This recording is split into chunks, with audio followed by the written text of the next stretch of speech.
தமிழக அரசு அ வழங்கக்கூடிய ரூ.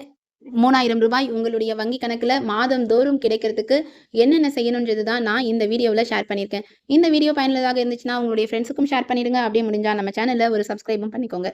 தமிழக அரசு வந்துட்டு பல திட்டங்கள செயல்படுத்திட்டு வராங்க. குறிப்பா குடும்ப தலைவிகளுக்கு கலைஞர் மகளிர் உரிமை தொகை திட்டம் என்ற பெயர்ல ஒரு திட்டத்த தொடங்கி, இந்த திட்டத்தின் வழியாக குடும்ப தலைவிகளுக்கு மாதந்தோறும் ரூ. 1000 அவங்களுடைய வங்கி கணக்குல செலுத்தக்கூடிய இந்த திட்டத்த செயல்படுத்திட்டு வருது தமிழக அரசு.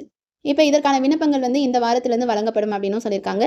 இந்த திட்டத்தில வந்துட்டு யாரெல்லாம் பயன்பெற வாய்ப்பு இருக்கு அப்படின்னு சொல்லி பார்த்தீங்கன்னா, அதாவது ரூ. 2,50,000 வரைக்கும் ஆண்டு வருமானம் இருக்கக்கூடிய நபர்களும் இந்த திட்டத்தில இணைவதற்கான வாய்ப்பு இருக்கு அப்படின்னு சொல்லியிருக்காங்க. அது மட்டும் இல்லாம, முன்னாள் அதாவது நீங்க ஏற்கனவே கார்ப்பரேஷன்ல ஒர்க் பண்ணி இருக்கக்கூடிய அந்த ஊழியரினுடைய மனைவி, கவர்மெண்ட்ல ஒர்க் பண்ணியிருக்கா ஏற்கனவே கவர்மெண்ட்ல ஒர்க் பண்ணியிருக்கக்கூடிய ஊழியருடைய மனைவி, அதுக்கப்புறமா வந்துட்டு புதுசா திருமணமானவங்க, புது ரேஷன் கார்டு வந்துட்டு வாங்கியிருக்கவங்க. இவங்க எல்லாருமே இந்த திட்டத்தில இணைவதற்கான வாய்ப்பு இருக்கு அப்படின்னு சொல்லியிருக்காங்க.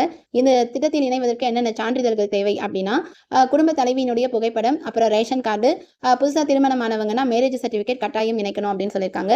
அதுக்கப்புறமா வந்து குடும்ப தலைவியினுடைய பெயரில் தொடங்கப்பட்ட பேங்க் அக்கவுண்ட், அப்புறம் வந்துட்டு ஆதார் கார்டு, மொபைல் நம்பர் இதெல்லாம் இருந்துச்சுன்னா நீங்க இந்த திட்டத்தில பயன்பெற முடியும். அதாவது மாதம் மாதம் உங்களுடைய வங்கி கணக்குல இப்ப வந்து ரூ. 3000 நான் சொன்ன மாரி இந்த மகளிர் உரிமை தொகை வழியாக உங்களுக்கு என்ன ஆகுது அப்படின்னா, ரூ. 1000 உங்களுடைய வங்கி கணக்குல ஆட் ஆயிடும். சரி, அப்ப மீதி இருக்கிற 2000 எப்படி ஆட் ஆகும்? அது எப்படி ஆட் ஆகுதுன்றத நான் அடுத்து வரக்கூடிய வீடியோவுல ஷேர் பண்றேன். இப்ப வந்து விக்கிரவாண்டி தொகுதியில வந்துட்டு இடைத்தேர்தல் நடைபெறுது இல்லையா? அதனால தான் இப்ப வந்து விண்ணப்பங்கள் மட்டும் இந்த வாரத்திலிருந்து விநியோகிக்கப்படும்னு சொல்லியிருக்காங்க. அப்ப பயனாளிகளுக்கான அந்த பணம் செலுத்தப்படக்கூடியது அ அந்த எலக்ஷன் முடிஞ்சதுக்கு அப்புறமா அப்படின்னு சொல்லியிருக்காங்க. ஸோ நீங்க வந்து இந்த சான்றிதழ்கள வந்துட்டு நீங்க கட்டாயம் என்ன பண்ணுங்க, உங்ககிட்ட இருக்கான்னு பாருங்க. அப்படி இல்லன்னா அப்ளை பண்ணிக்கோங்க.